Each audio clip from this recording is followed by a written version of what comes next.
part 2 fabrication series, building a stand for my lathe to incorporate this 52-inch Craftsman tool chest to store tooling and measuring tools. Since last time I cleaned up all the pieces. If you remember, they were rusty, kind of like those there. I ran them through a bench grinder here with a wire wheel.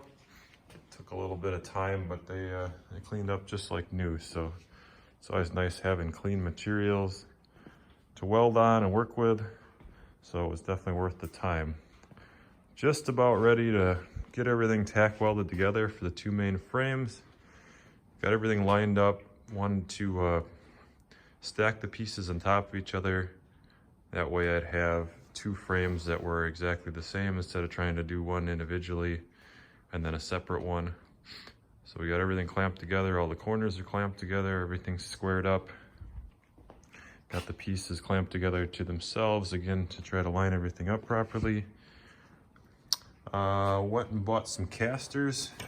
They were about 16 bucks a piece. 400 pound capacity. They have locks on them. They all swivel.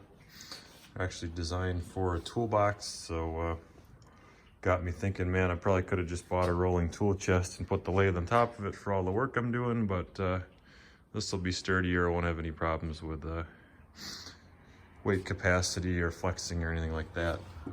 Made up some plates, drill some holes, and then those will get welded on the bottom here of each of the legs, something like that or like that.